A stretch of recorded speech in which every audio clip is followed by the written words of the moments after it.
Sissy Mistakes S. That evening, she and Dad went for a walk, something they didn't often do unless they had some serious discussions to have and didn't want me to hear. Call me silly, but I was once again starting to get concerned. When they got back, they were smiling and laughing, so I guessed everything was okay. Dad just looked at me for a second and smiled. Davy, you know we love you, always remember that. You might think we're, well, punishing you for what you like to do. There will be some big changes ahead for you, and for your mom and me too. Please understand we're all just trying to see where this goes, okay? You, well, are going to have a great deal of adjustment in our lives. I know you'll do your best, and, well, don't worry, we'll get this all sorted out. Oh man, I knew the bomb would finally drop. He just told me I was not being punished. Sure. The next morning Mom and I went once again to Dr. Samuelson's office. Inside, she walked to her chair, gently patting my head on the way, and began. Your parents and I have talked about putting you into a test period, and they have agreed with me that it may be the best way to find out where we go from here. David, we've moved very, very fast here. Normally I would be talking all this over with someone for months before doing this test, but your father has indicated we don't have a long time frame to work with. This certainly isn't without some risk, but, from what you've told in all these talks you and I have had, I think your youth helps move more quickly than for an adult. I just looked at her for a few moments, not understanding.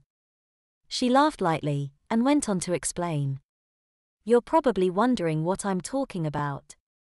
Well, you remember I said before that maybe your brain is simply more like that of a young girl than a young boy. But maybe you're just overly fascinated about girls, their clothes, and all sorts of feminine things. More like a real curiosity than something you really want. It's like, you saw some special toy, or a book for example. You can't think of anything else maybe.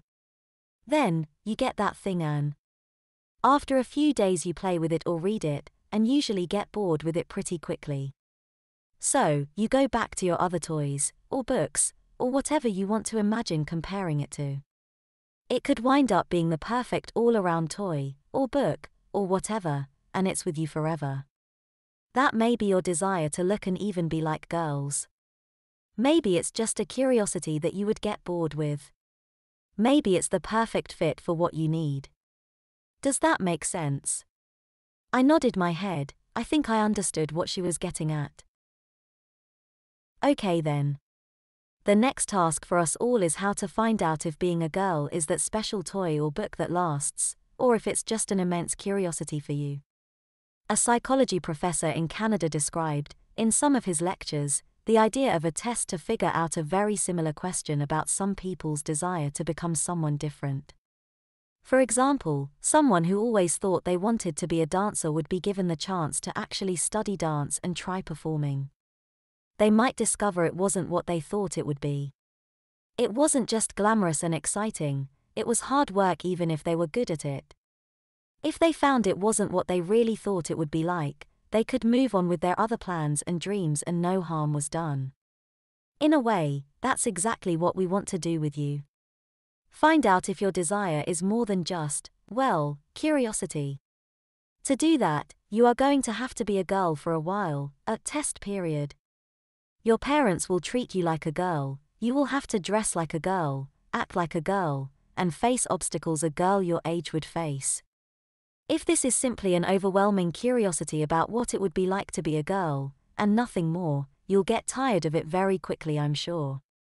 In his lectures, he has suggested such a test period should last long enough to give the person a chance to really understand what they might have to do if they pursued their dream. Since you're so very young, I think we'll all know very soon. Of course, if you find it's exactly what you dreamed it would be, then we'll all have to try and accommodate that result, maybe with a much longer test period, or a more permanent change. So, from this afternoon on, whenever you are not in school, you are no longer going to be allowed to be a boy. It won't be easy. But you have to promise me, and your parents. You will try your best. For your part, It's going to be hard to be a girl. As you told me early on, you don't know what that's really like. Your mother assured me she'll push you, and she'll be hard on you. So will your father, I'm sure. They are both taking this very seriously, and I want you to as well. At first, I imagine it will seem fun to you, but the novelty will soon wear off and you will begin to understand how different things would be if you were a girl. Now, I want to see you in a few weeks, but I'll drop by your home and we'll see how you're doing there instead of my office.